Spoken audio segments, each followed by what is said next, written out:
Morning students. BSTC first year के paper environment study के अंतर्गत आज हम देखने वाले हैं। हम लोग संचयी अभिलेख के बारे में अध्ययन कर रहे थे। आज हम संचयी अभिलेखों की अंतर्गत देखने वाले हैं कि संचयी अभिलेखों का लेखन व रख रखाव।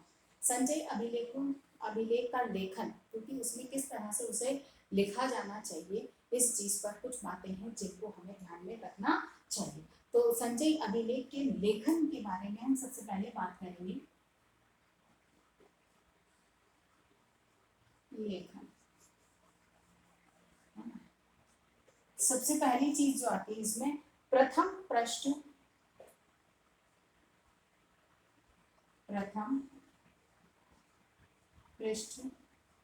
की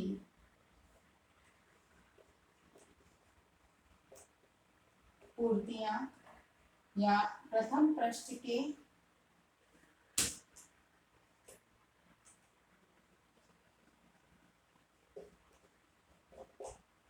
अधिकांश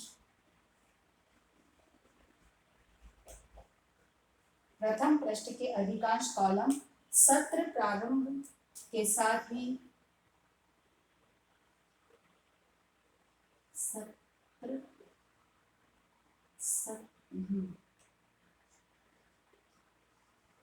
सत्रारंभ के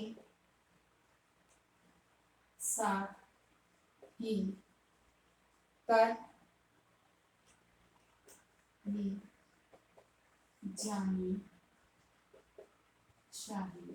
सबसे पहला जो इसमें लेखन का जो कार्य है वो प्रथम पृष्ठ पर होता है, और प्रथम पृष्ठ में जो जानकारियां भरनी है उसमें अधिकांश कॉलम जो दिए गए होते हैं, उनमें से जितने भी कॉलम दिए गए होते हैं उनमें से अधिकांश कॉलम ऐसे होते हैं जो बालक की प्राथमिक जानकारी से संबंधित होते हैं या व्यक्तिगत सूचनाओं से जो है उससे संबंधित होते हैं। जैसे छात्र का नाम, माता पिता का नाम, जन्म तिथि, जन्म उसके स्वास्थ्य से संबंधित जानकारी, माता पिता की शैक्षिक योग्यता, उनका वार्षिक आय क्या है वो है, उनके जो कहना चाहिए कैटेगरी क्या है, फिर उनका आर्थिक व्यवसाय क्या है, आर्थिक स्थिति क्या है। इस ये जो कुछ जानकारियां हैं ये प्रारंभिक प्रथम सत्र प्रारंभ के साथ ही भर ली जानी चाहिए। क्यों कि इनका जितना समय समय पर लेखन कार्य पूर्ण करते जाएंगे उतना ही इसको मेंटेन करवाना सरल सुगम होगा। इसीलिए अधिकांश जो कॉलम है वो सत्र आरंभ के साथ ही भर लिए जाने चाहिए। फिर बाद में अध्ययन काल की संपूर्ण सूचनाएं लिखी जाए।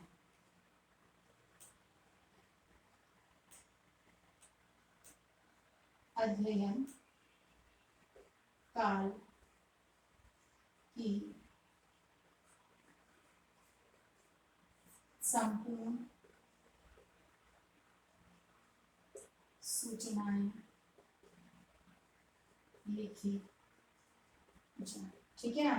अध्ययन काल की संपूर्ण सूचनाएं लिखी जानी अनिवार्य है। अब अध्ययन काल की संपूर्ण सूचनाओं से क्या तात्पर्य है कि इस समय जो बालक की सूचनाएं अध्ययन काल के अंतर्गत हर कक्षा के अंदर उसकी प्रगति किस तरह की रही है।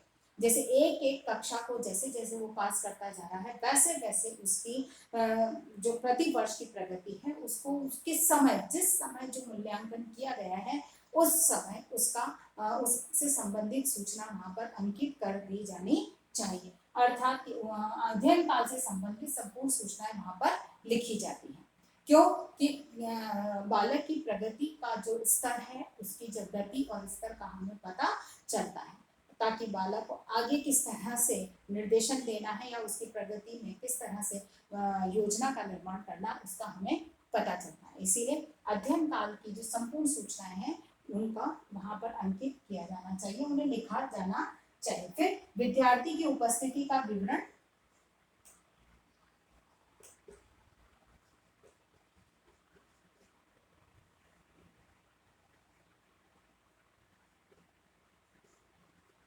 विद्यार्थी की उपस्थिति का विवरण कि विद्यार्थी की उपस्थिति का क्या तरीका है। वो नियमित उपस्थित रहता है, आए दिन अनुपस्थित रहता है, या अनुपस्थित कब कब रहता है, अधिक अनुपस्थित रहता है। तो मतलब उन चीज़ों को मतलब एक उपस्थिति का निश्चित रिकॉर्ड उसका वहाँ पे इसके अंतर्गत नियमित रूप से भरा जाना अनिवार्य है, क्योंकि बालक की नियमितता का पता चलता है। जैसे कि अब बालक की अनियमित अवस्था है, अनियमित स्थिति, अब उससे संबंधित हमें कोई कार्य निर्देशन देना है, तो उसके लिए हमें अनिवार्य है कि उसकी उपस्थिति की जो क्रम है उसको जांचना होगा कि उपस्थिति का तरीका क्या है, नियमित रहता है या अधिकांश रूप से अनुपस्थित रहता है या कभी कभी अनुपस्थित रहता है। तो अनुपस्थित कब कब रहता है, जैसे कि बालक किसी एक विषय में कमजोर हो, उस विषय से संबंधित गृह कार्य दिया जाना या टेस्ट होता है, उस समय बालक अनुपस्थित रहता है। अब अनुपस्थिति का जैसे जैसे स्तर पता चलता है तो बालक की मूल समस्या की जानकारी हमें प्राप्त हो जाती है, जिससे कि बालक की समस्याओं का समाधान करना सरल होता है। इसीलिए विद्यार्थियों की उपस्थिति का रिकॉर्ड भी रखा जाना अनिवार्य है। उसके बाद में है विभिन्न गतिविधियों से संबंधित विवरण।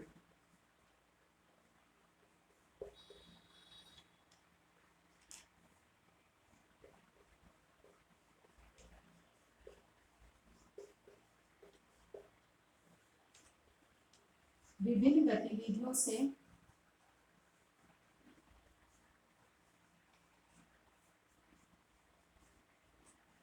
विवरण, ठीक है ना। विभिन्न गतिविधियां जैसे पाठ्य सहगामी गतिविधियां हैं या अन्य किसी प्रकार की गतिविधियां हैं, सामाजिक गतिविधियां हैं, जिस भी तरह की अनुसंधानात्मक कोई कार्य है या कोई क्रियात्मक प्रयोग दिया गया वो है, बालक की विभिन्न गतिविधियां जो है उससे संबंधित सूचनाएं यहाँ पर लिखी जानी चाहिए कि बालक ने किस गतिविधि में किस तरह से भाग लिया, उसका किस तरह का परिणाम रहा, जिससे कि बालक के विकास में योजना बनाने में सहयोग मिल सके।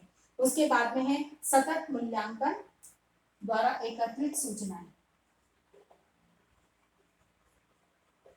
सतत मूल्यांकन प्रक्रिया द्वारा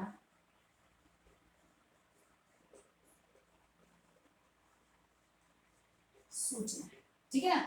अब यहाँ आप कह सकते हैं कि विभिन्न गतिविधियों में जब बालक भाग लेता है तो यहाँ पर भी तो सतत मूल्यांकन की प्रक्रिया नियमित चलती है, लेकिन हर जगह सतत मूल्यांकन नहीं हो पाता है, क्योंकि बालक ने जैसे किसी गतिविधि में सामान्य रूप से भाग लिया है तो उसमें जबकि मूल्यांकन नहीं हो रहा है तो फिर वह मूल्यांकन की या सूचना अंकित करने से रह सकता है। इसीलिए जो सतत मूल्यांकन की प्रक्रिया से संबंधित जितनी भी प्रक्रिया का मूल्यांकन किया जा रहा है उससे संबंधित समस्त सूचनाएं, उसकी जानकारी यहाँ पर लिखी जानी चाहिए, उसका मूल्यांकन का परिणाम यहाँ पर लिखा जाना चाहिए। फिर यहाँ पर इससे संबंधित जो छूट जाता है बालक का, वो समस्त गतिविधियों का जिनका मूल्यांकन नहीं होना है लेकिन गतिविधियों में भागीदारी है, तो उसकी जानकारी यहाँ पर, उसका सूचना यहाँ पर अंकित होती है।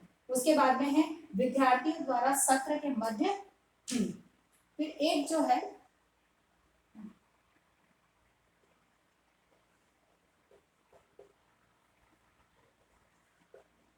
छात्र की समस्त सूचनाएं नियमित रहे। बालक से संबंधित जितनी भी समस्त सूचनाएं हैं वह नियमित रहनी चाहिए। अब यहाँ समस्या कब उत्पन्न होती है, अगर नियमित नहीं है तो फिर जब जैसे एक साल या 2 साल का जाके फिर भरना है तो ऐसी परिस्थिति में होता क्या है कि बीच के मध्य में जब या तो अध्यापक बदल गया या शिक्षक कुछ कार्यों को भूल गया तो ऐसे में बालक से संबंधित सूचना वहां पर अंकित होने से रह सकती है। इसीलिए संचयी अभिलेख के अंतर्गत सूचनाएं नियमित रूप से भरी जानी चाहिए। एक और चीज यहाँ पर है कि जब बालक सत्र के मध्य में किसी कारणवश विद्यालय को छोड़कर जाता है तो निश्चित है कि वही संचय अभिलेख उसके साथ में जाता है। तो अब ऐसे में उस सत्र से संबंधित अब तक की जितनी गतिविधियों का कार्य संपन्न हो चुका है उसको अंकित करके और बाकी के लिए वहां पर अध्ययनरत सत्र डालकर और वह बालक की टीसी के साथ सौंपा जाता है, जिससे कि अगले स्कूल में बालक की अब तक की प्रगति की संपूर्ण रूपरेखा जो है शिक्षक या विद्यालय के सामने होती है, जिससे कि बालक के विकास, उसकी प्रगति में यथावत सहयोग भागीदारी विद्यालय की बनी रहे। अब बात आती है रख रखाव की, क्योंकि ये तो हमने लेखन की बात करी, अब बात आती है रख रखाव की।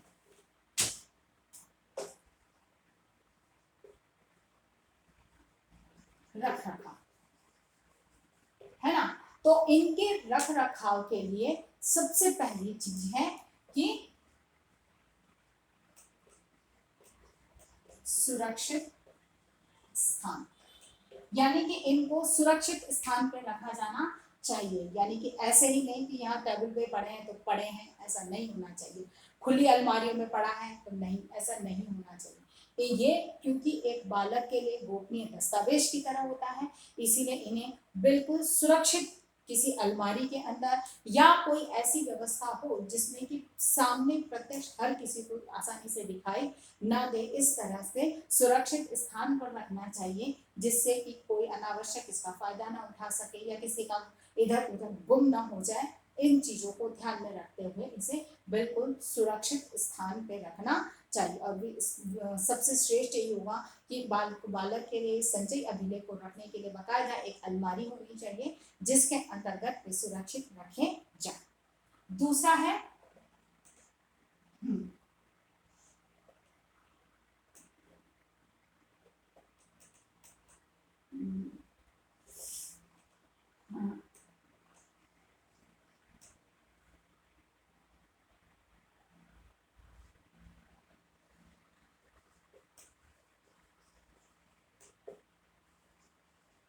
इसका ध्यान रहे, यानी कि जो संचयी अभिलेख है वो फूटने फटने नहीं चाहिए। जब तक सुरक्षित स्थान पर नहीं रखा जाएगा तब तक ये संभावनाएं बनी रह सकती हैं। अब अगर वो फट गया तो फट जाने की स्थिति में जहां से वो फटा है वहां उस स्थान पर जो सूचना है वह बालक के जो उसमें जानकारी या बालक की संपूर्ण सूचना में से वह सूचना गायब हो सकती है, और उस सूचना के गायब होने से हो सकता है कि बालक के किसी प्रगति से संबंधित कोई कड़ी टूट जाए। इसीलिए ये फटने नहीं चाहिए। और यदि कुछ खराब हो जाते हैं, खराब नहीं होने चाहिए, फटने या खराब, और खराब कार्ड्स को का नवीनीकरण किया जाए। ठीक है ना, जो कार्ड खराब हो गए हैं, संचयी अभिलेख से संबंधित जो कार्ड खराब हो गए हैं, जैसे एक पृष्ठीय है और एक पृष्ठीय फटने लगा है तो उसको नया उसका नवीनीकरण कर लिया जाए। या बहुत सारे कार्ड हैं तो कार्ड से वो एक पैकेट कार्ड या ऐसा है, तो ऐसे में जो कार्ड खराब हो गया है उसको नवीन बना लिया जाए, जिससे कि बालक की जो सूचना है वह सुरक्षित कायम बनी रहे। इसीलिए इनके नवीनीकरण की जो है प्रक्रिया का ध्यान में रखा जाना अनिवार्य है। दूसरा, नियमित रूप से लेखन नियमित रूप से भरी जाए। ठीक है ना, इसकी जो है रख रखाव में इससे संबंधित जितनी भी सूचना है वो उनको नियमित रूप से रखा जाना चाहिए। ठीक है, और उसके बाद में गोपनीयता का ध्यान,